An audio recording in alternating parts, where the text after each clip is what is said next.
Welcome everybody to today's stream. For today's stream, we are going to be talking about an update kay Vhong Navarro and kay Deniece Cornejo. We kind of talked about this last December, but there's a huge update that just happened last night, and I want to cover it a bit, hear your opinions, and maybe get a little insight from all of this without having to dabble with yung mga chismis. Let's look for facts here and learn a thing or two. Now, the other thing I want to tell you is, well, if you're already here right now, please subscribe because you're already here. Like this channel is like this video as well. Also, if you're here to support the channel, please watch everything from the start till the end. It will definitely help the channel with its views. And but kung andito ka lang para sa content, well, we're gonna start that at exactly the 10-minute mark. So you can skip right there if you want to, but hopefully you don't, so that the AVD of this video doesn't go bad. All right. Anyway, from now until then, I'll prep and invite more people into the stream. See you in just a bit.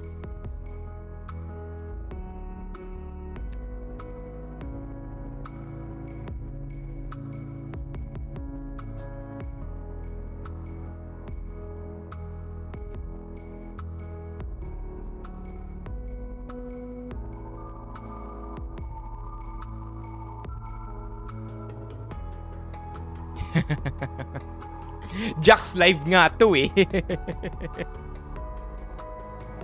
Wala, normal pero I think Jax pag natatapos kasi yung live, na-upload yung video automatically. So for people who watch it after the stream, they can skip to the 10-minute mark. Para lang din sa mga hindi nakakaalam na nanonood nito ngayon. I mean, pag naging archived video to. Nice to see you as always, Jax. Let's just share the stream.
Let's open up some links.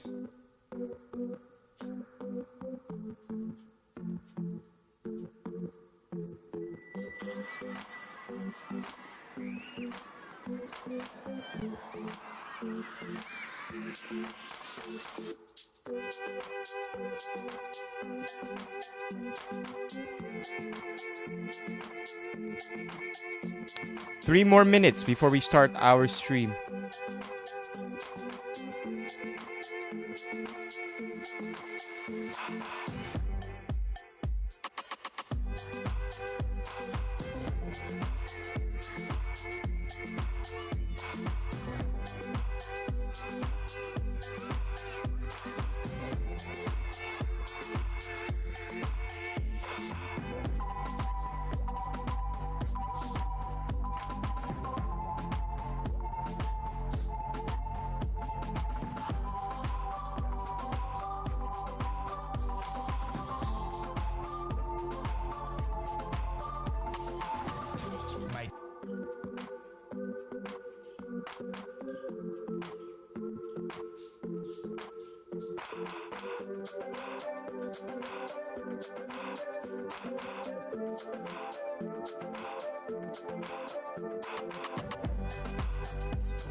What's up, Caleb?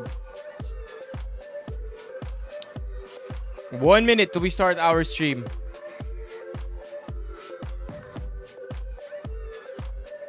On time tayo. I think it's kind of weird now that we're on time, because now that we're on time, the normal people who normally see us, parang nagtataka sila bakit ba't ang aga.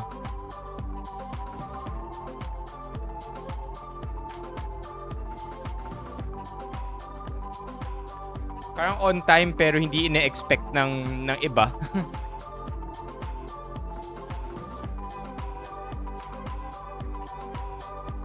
Sup, Elmer?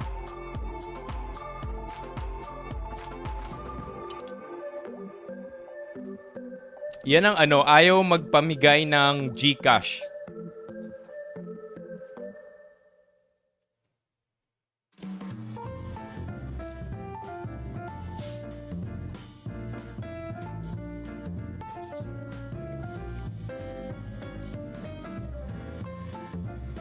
Alright, who's here? Press 1.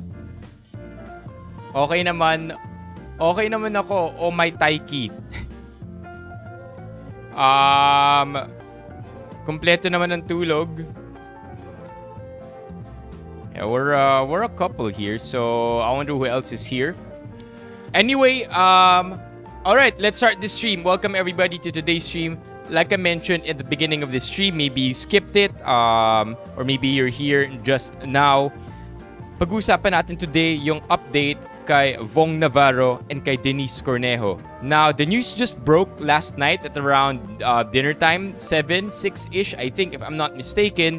And then, well, today I was able to read a bit about it. I want us to read more about it, actually, so that we could gain more insight together without going too much into the chismis. It's not nice when something as serious as this happens and ine-entertain natin yung chismis side of it, because it's it's much more important to go into the facts so that in the future, when similar things do come out sa future, mas ma-approach natin siya with a level head. Now, like I mentioned also earlier, we did talk about this. Pinag-usapan natin to last December 6 in this stream. We did mention it as an aside kasi ang pinaka-pinag-usapan talaga natin dito yung kay Vhong, yung pag-declare ng kailangan na mag-brush ng teeth ng lahat ng mga estudyante. If I'm not mistaken, because it will lead to national peace. I'm not so sure either, but yes. We did talk about it. Ito siya, last December 6. And today, we see that now, na-acquit na. Wow, this is the same photo. Ngayon ko lang napansin. Same stock photo by Inquirer. Different title, but this was, of course, uploaded yesterday. Basically, the headline reads, "The Supreme Court acquits Vhong Navarro in rape and how do you pronounce this, chat? Lasciviousness cases filed by Deniece Cornejo. Long story short, Vhong Navarro is now a free man, and basically sinasabi dito na Deniece was lying all this time. Now, if you don't know what I'm talking about, or if you need a little refresher, allow me to give you an idea on what we're talking about. So basically, last January 2014, unang na-bring up yung case na to. This was the headline all the way back then, and basically, Vhong Navarro was beaten up and accused for rape, but instead, Vhong Navarro did claim that he was being extorted for money. The guys who beat him up, including Deniece Cornejo, the woman who is accusing Vhong Navarro of rape, all of them, they got arrested. And then eventually, they got out on bail, but that's a different story. Point is, 2014, unang na-bring up itong issue na to. Parang wala tayo sa gitna. Hold on. January 2014, unang na-bring up yung issue na to. Now, 8 years later, alright, Vhong Navarro gets arrested for that same case. This was in September 19, 2022, which is pretty funny because 8 years.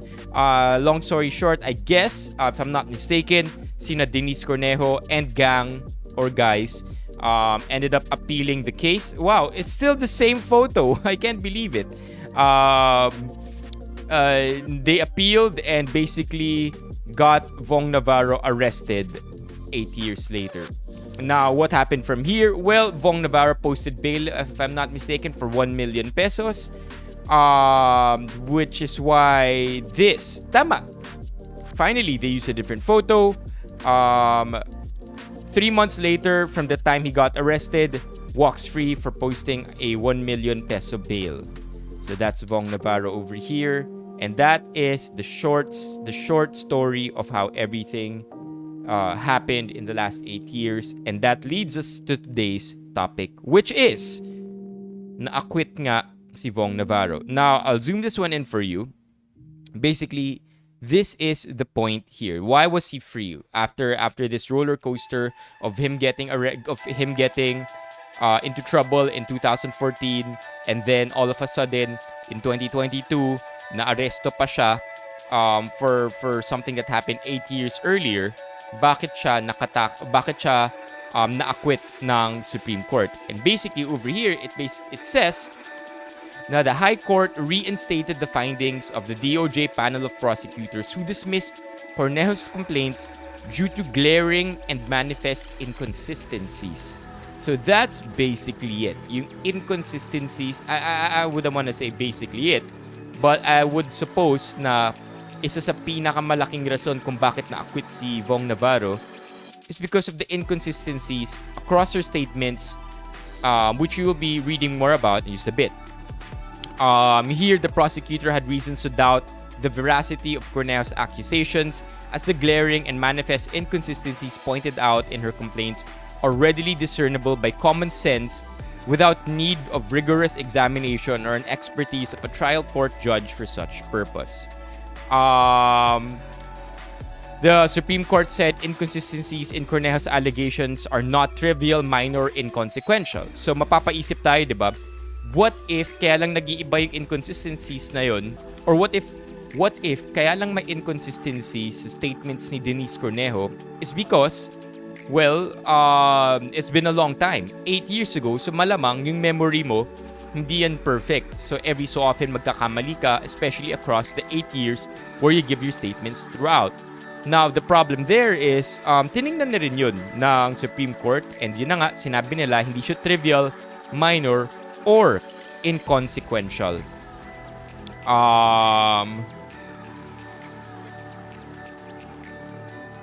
Let me see. I think this is it though. This is what we would. This is basically the main point here. Here you go. In filing her complaint, Cornejo alleged that Navarro pinned her down and touched her private parts. When he was about to rape her, her friends arrived at her condominium in Taguig on January 22, 2014. The model then filed a second complaint alleging Navarro assaulted her again on January 17, 2014, and a third complaint providing details on January 17 and 22, 2014 incidents. But in dismissing the complaints, the prosecutor said Cornejo's accounts suffer from a very serious credibility issue. I guess that's it, right? I guess yun yung reason kung bakit na-acquit talaga siya. Inconsistencies across her statements.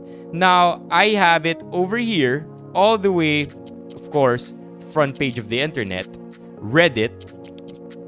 Sinabi dito pinakita yung inconsistencies sa statements ni Deniece Cornejo in her rape complaint against Vhong Navarro as listed by the DOJ and the Supreme Court. Sup, Christian? Dito may kita natin yung inconsistencies.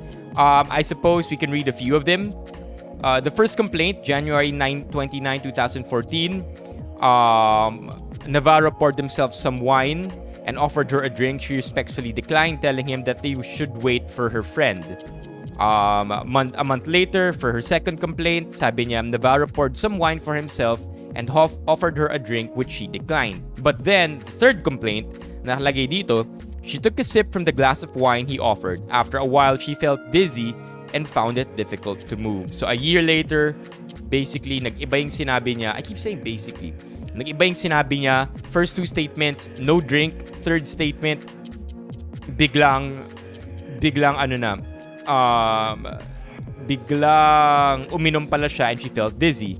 Also, if you look here at the very top, nakalagay dito, no allegations of rape sa first complaint.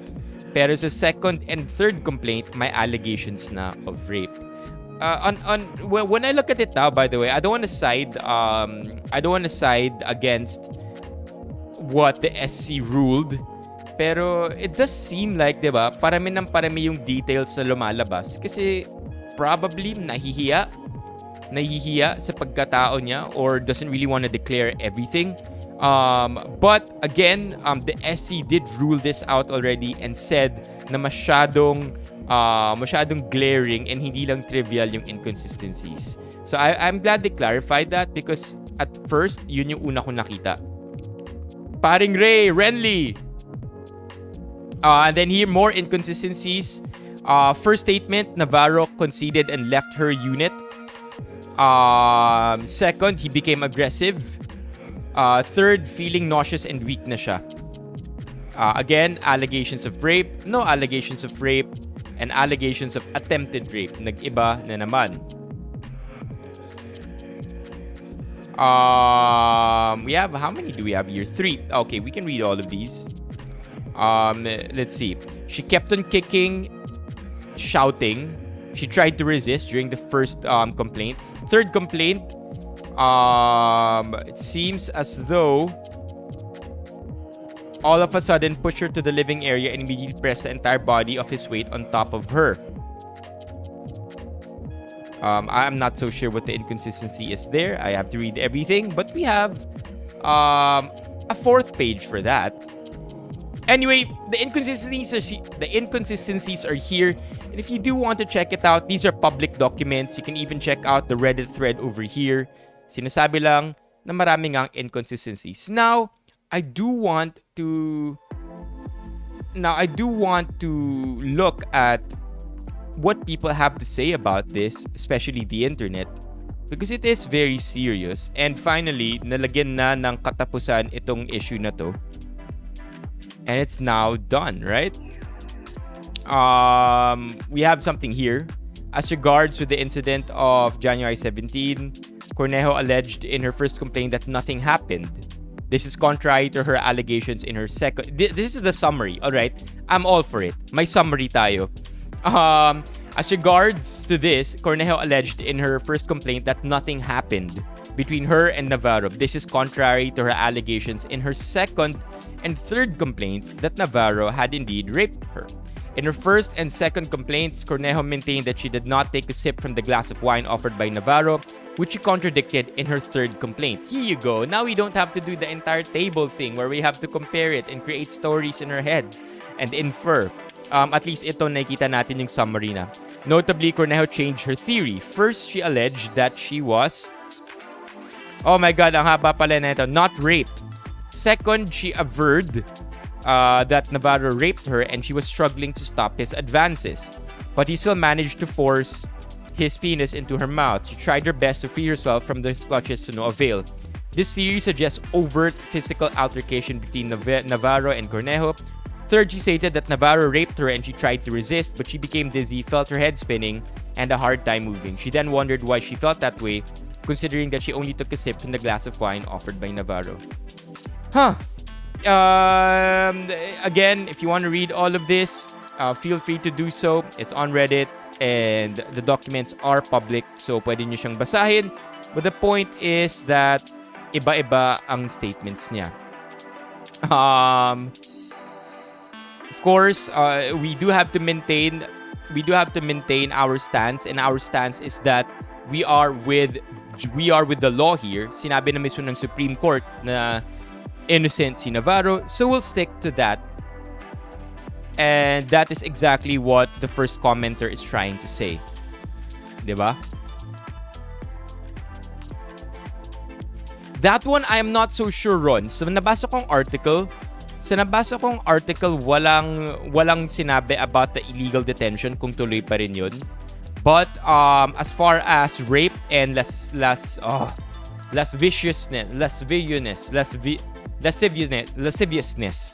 You know what? We have a friend here, ang pangalan niya Google.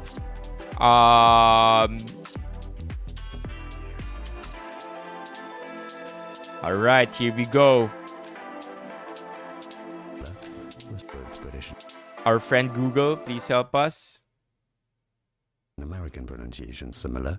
Lasciviousness. Lasciviousness. Now you know, like and subscribe if you found. All right, lasciviousness. All right, we got that. Lasciviousness. Thank you very much. Thank you very much.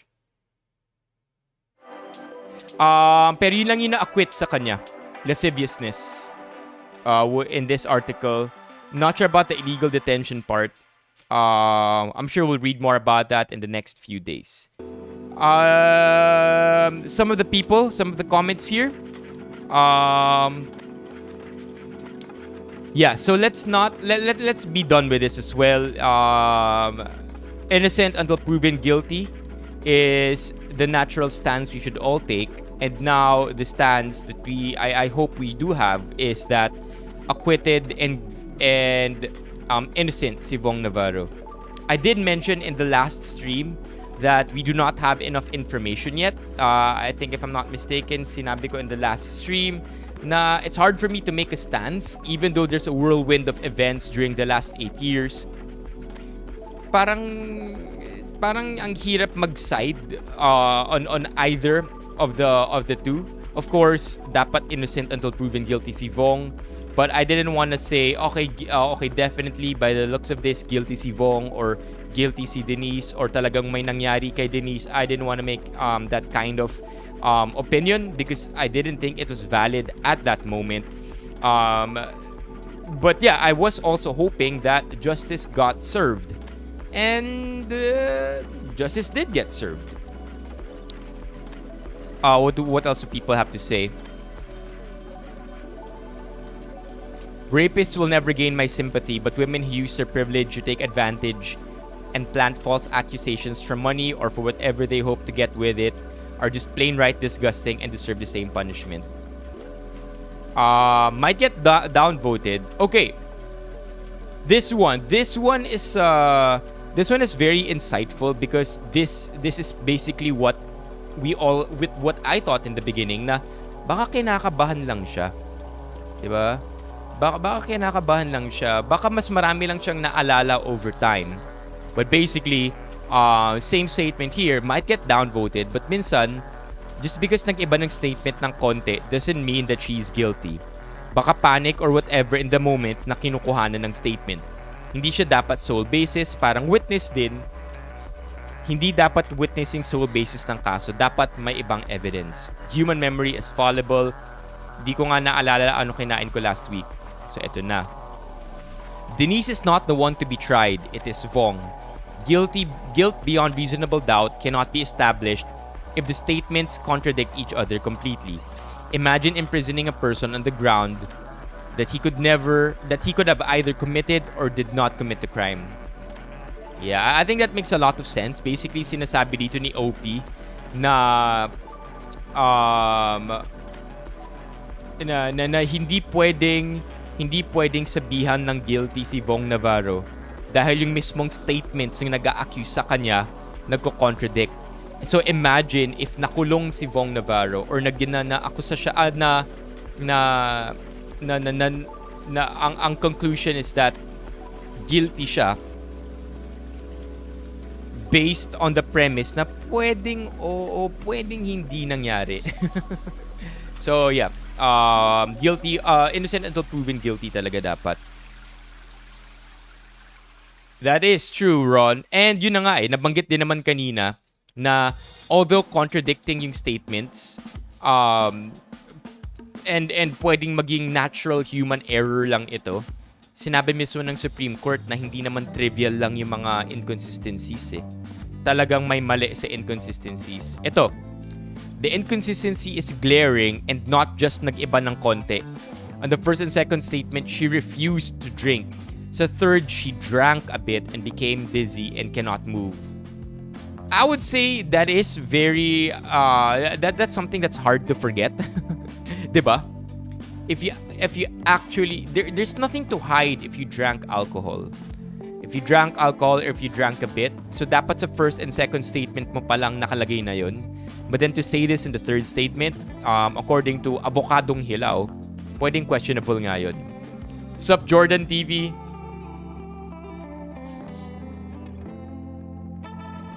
Why do you say that, Ron? Mabuti raw sa Pilipinas, walang jury. Yeah. Oh my gosh. Jury duties. I think in some countries, particularly in the US, pwede kang isummon. Kumbaga makakuha ka na lang ng letter na kailangan mong magpakita as jury in a case.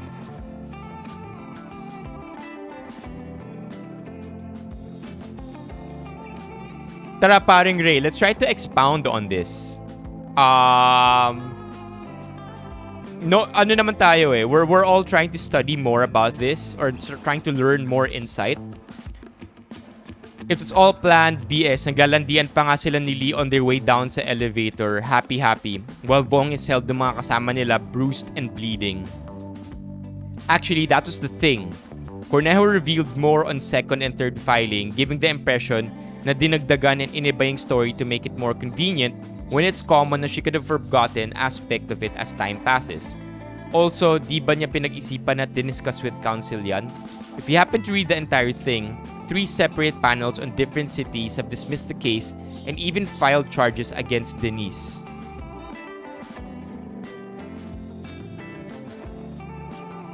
Oo nga, no?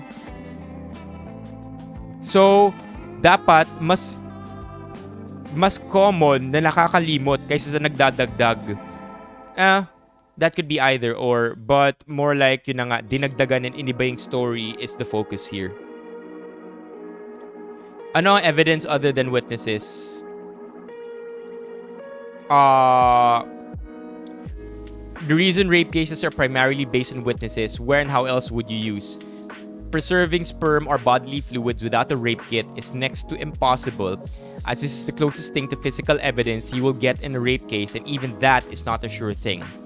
Also, said evidence tend to not stay in the human body for long as well. So the longer you go on without a rape kit, the more likely said evidence disappears. People tend to not put CCTV on their sleeping area. Kind of the biggest reason rape cases are a hard case in general. You have less tools to prove what even happened beyond witnesses. Interesting. Interesting takes. Diba piniprep naman before ng lawyer? That's true too. Kumbaga, it became a big case. So big in fact, na in 8 years, napakulong pa nila si Vhong Navarro after appealing.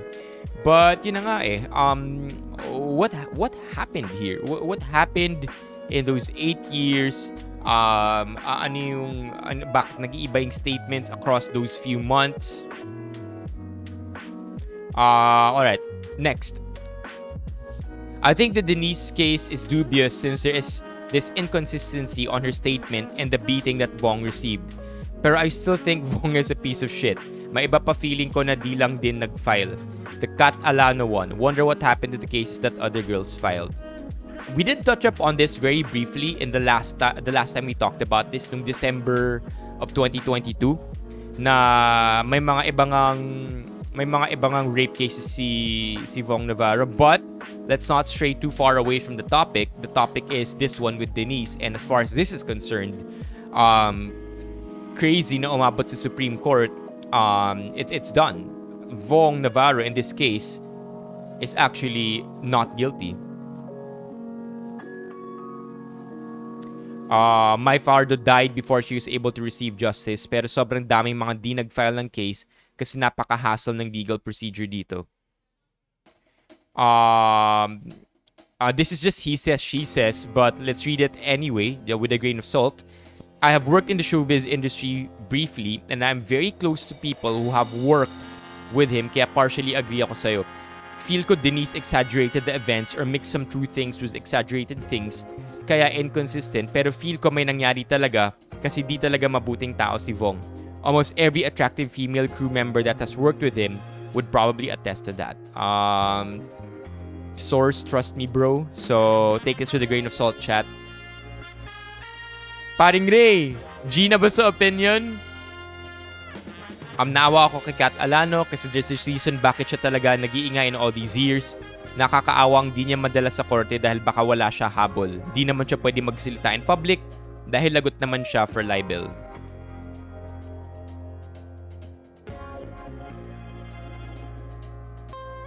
Okay, let's read the full text of the Supreme Court's decision in Navarro Cornejo. February 8, 2023 is available here. So, basically, keynote niya lang. I wonder if we can understand this because it's probably written in legal jargon, pero subukan natin. To suggest that the prosecutor turned a blind eye to such glaring and manifest inconsistencies under the premise that the evaluation thereof would already touch on the complainant's credibility to be solely assessed in a full-blown trial would be to compel the prosecutor to satisfy himself or herself to mere allegations in a complaint and abdicate his or her bounden duty to screen cases for trial, thus passing the buck to the trial courts. Okay, I did not understand a word of that, but it's in bold, so it must be very important.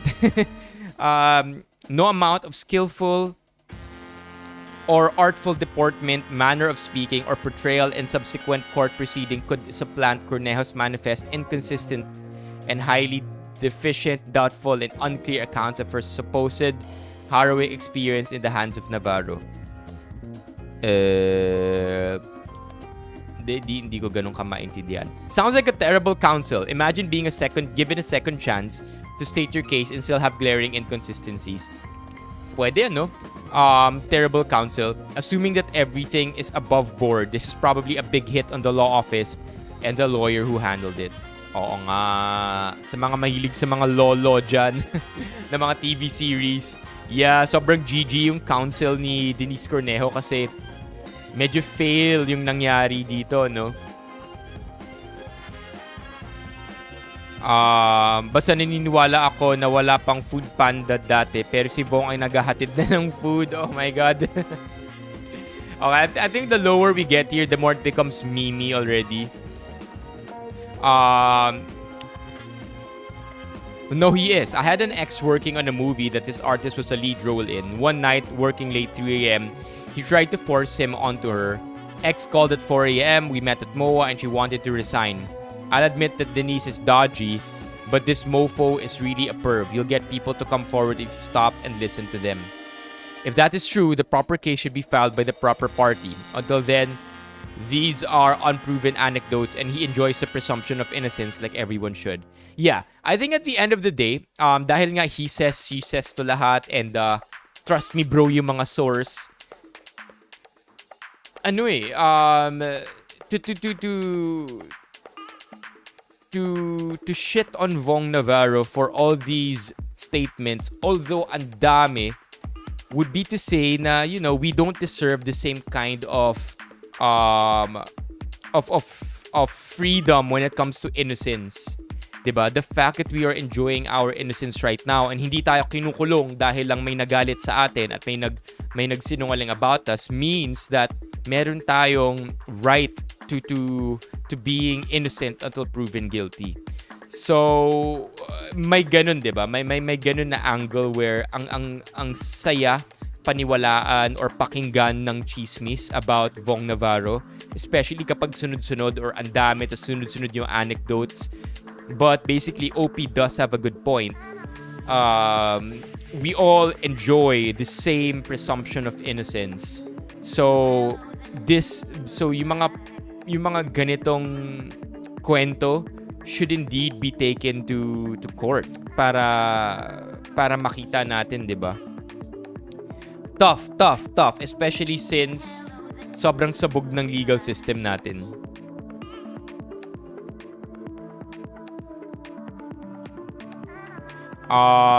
So would Vhong file a case to Cornejo and the guy who burned his penis to a crisp?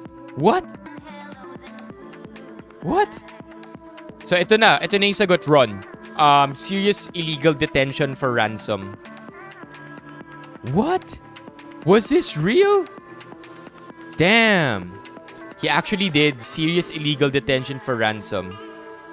Lol, totoo ito. Sinunog edits niya. I kinda wanna see it. Is this real? Damn. Pinaso lang gamit lighter. Yeah.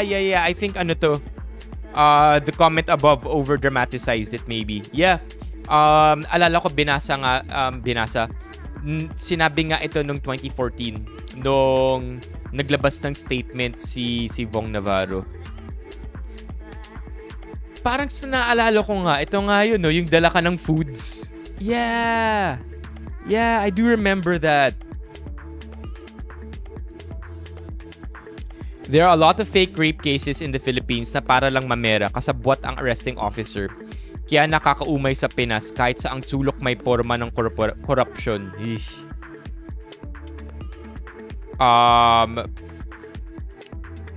I was on vacation in PH and filed a complaint against a guy. Then the police told his girlfriend to file fake rape charges against me. Then I called my embassy and they told me it is a huge problem in the Philippines. One guy couldn't leave the country due to slow court and he was not even in the same city as the woman who filed the accident.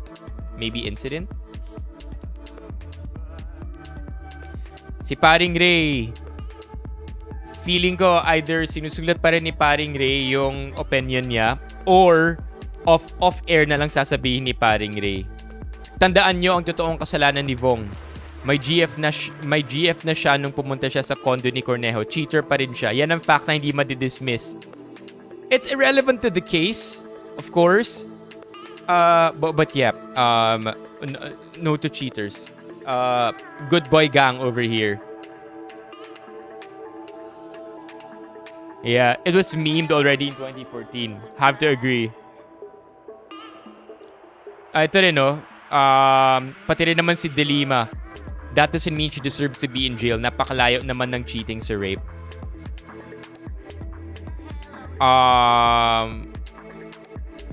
I believe Vhong... Okay, this one is complete opinion, okay? With no evidence. I believe Vhong was set up by Deniece. I also believe the chismis. All right, this is that's the one we all want to take with a grain of salt. I also believe the chismis that Vhong already raped Deniece before, and the beatings Vhong got was payback. Multiple rape cases on Vhong are also dismissed. That's another consistency to ponder with. Oof. When was this? September 26. The list. Women accusing Vhong Navarro of sexual assault. Deniece Cornejo, Margarita Fajardo, Roxanne Acosta, Kat Alano. So, lahat yun na-acquit, no?